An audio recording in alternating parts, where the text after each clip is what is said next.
Hello friends, welcome to my YouTube channel. आज की इस वीडियो में मैं आपको बताऊंगी कि प्रेगनेंसी में ब्लड शुगर लेवल कितना होना चाहिए और इसका कंट्रोल होना कितना ज़रूरी है।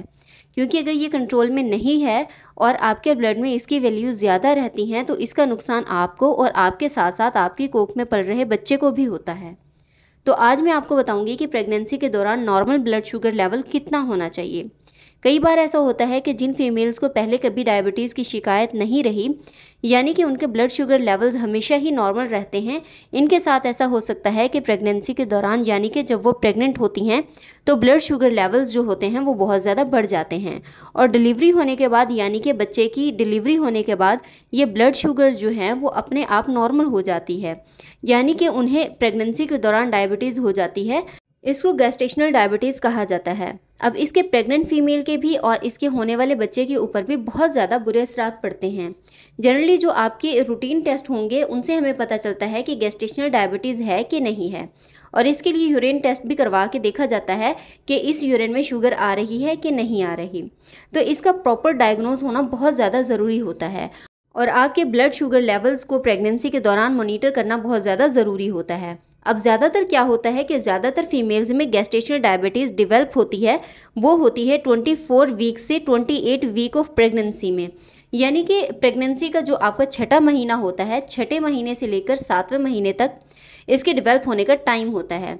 जनरली जो स्क्रीनिंग की जाती है गेस्टेशनल डायबिटीज़ के लिए वो इन्हीं महीनों में की जाती है। हालांकि अगर आपका हाई रिस्क है गेस्टेशनल डायबिटीज़ होने का, हाई रिस्क कब होता है, आपको गेस्टेशनल डायबिटीज़ होने के चांसेस ज़्यादा हैं।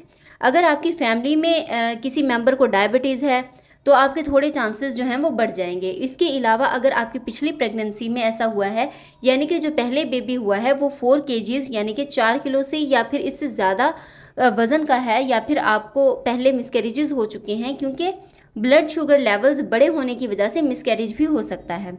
तो इस तरह के कुछ तरीके हैं जिनमें आपका हाई रिस्क हो जाता है।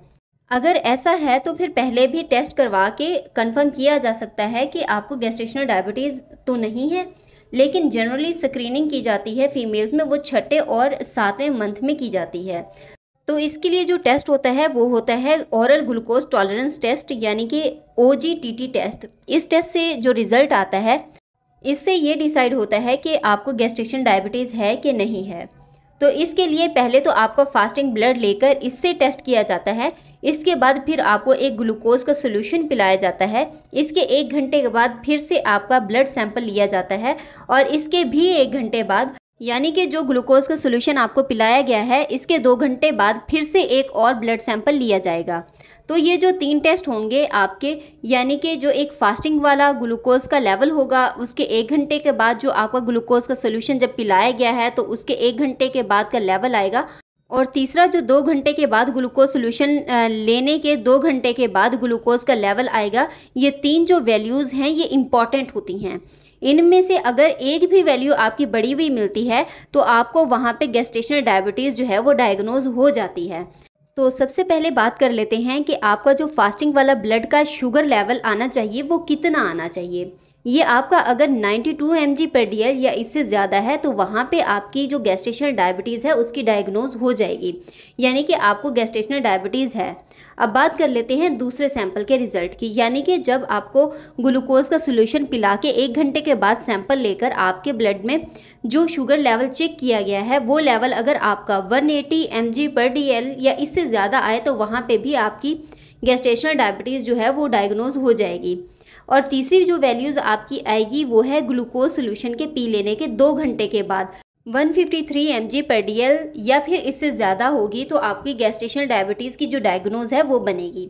तो ये जो 3 लेवल्स हैं आपके, फास्टिंग वाला और 92 से कम होना चाहिए, और 1 घंटे के बाद वाला जो लेवल है वो 180 से कम होना चाहिए, और इसके 2 घंटे बाद वाला जो लेवल होता है वो आपका 153 mg/dl से कम होना चाहिए।